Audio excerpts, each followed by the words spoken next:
នេះគឺជារូបវះកាត់ហើយនេះគឺជារូបពិតរបស់នាងនិយាយរួមទៅរូបពិតរបស់នាងគឺស្អាតខ្លាំងមែនទែនហើយនេះគឺជារូបវះកាត់របស់នាងហើយនាងគឺត្រូវគេបានគេចោទផ្សាយថាត្រូវបានវះកាត់ម្ដងហើយម្ដងទៀតជាច្រើនដងតែម្ដងរហូតដល់50ដងបន្ទាប់ពីនាងបានបង្ហោះរូបជាច្រើនចូលទៅក្នុង account Instagram របស់នាងដែលនាងចង់បានមុខដូចទៅនឹង Angelina Jolie បន្ទាប់ពីនាងបានបង្ហោះរូបទាំងនោះហើយក៏មាន comment ជាច្រើនបានចំអកឡកលើមកកាន់នាងសារតែទម្រង់មុខនេះមើលយូរទៅដូចទៅនឹងខ្មោចអញ្ចឹងចុងក្រោយគេក៏បានហៅឈ្មោះនិងដាក់ងារឲ្យនាងថាជា Angelina Jolie ខ្មោចឆៅហើយស្ត្រីម្នាក់នេះមានឈ្មោះថា Saha Thabbar ក៏ប៉ុន្តែឈ្មោះពិតរបស់នាងគឺ Fatima Kiswan កើតនៅថ្ងៃទី16ខែមិថុនាឆ្នាំ2001ក្នុងប្រទេសអ៊ឺរ៉ង់គិតរហូតមកដល់បច្ចុប្បន្ននាងមានវ័យ25ឆ្នាំជាជនជាតិអ៊ឺរ៉ង់ហើយបន្ទាប់ពីនាងបានប្រើ account Instagram នាងក៏ទទួលបានការចាប់អារម្មណ៍ជាច្រើនហើយក៏ទទួលបានអ្នកតាមដាននឹងច្រើនអ្នកផងដែររហូតដល់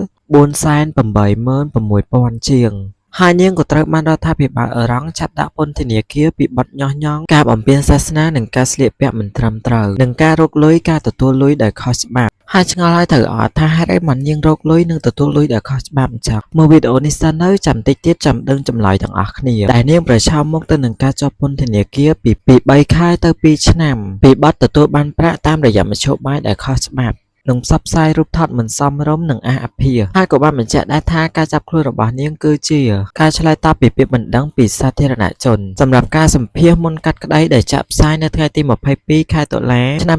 2019ដោយ IRIB TV2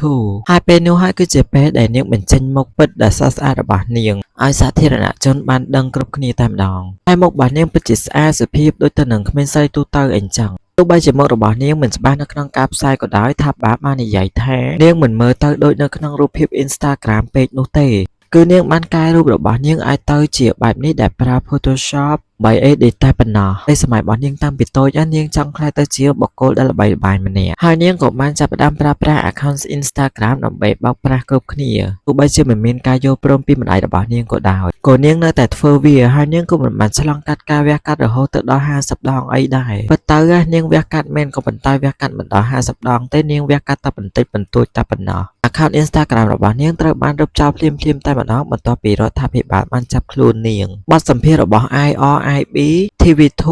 បានបន្ធូរបន្ថយទោសការចាប់ប្រកាន់ Thabbar ដែលបង្ហាញថានាងគឺជាមនុស្សដែលមានជំងឺផ្លូវចិត្តមូលហេតុនេះហើយដែលនាងទទួលលុយខុសច្បាប់ដោយសារតែការបោកប្រាស់ដោយការប្រើ edit ហើយដែលការចាប់ខ្លួនរបស់នាងមិនមែនមានមូលហេតុតែមួយនឹងទេពាក់ព័ន្ធដូចជាសាសនាហើយនិងការញុះញង់ជាដើមតែនាងធ្វើបែបនេះដើម្បីតែបានលុយរៀនវិទ្យាល័យការសិក្សាកម្រិតខ្ពស់តែប៉ុណ្ណោះហើយរឿងរបស់ Thabbar នេះមានទាំងអ្នកស្រឡាញ់មានទាំងអ្នកស្អប់មានទាំងអ្នកអាណិតគឺច្រើនស្មើគ្នាតែម្ដងហើយចាសម្រាប់អ្នកទាំងអស់គ្នាវិញមានអារម្មណ៍មិនដែរចំពោះ Thabbar មានអារម្មណ៍ថាស្អប់ឬមួយក៏ស្រឡាញ់ឬមួយក៏អាណិតទៅកាន់គាត់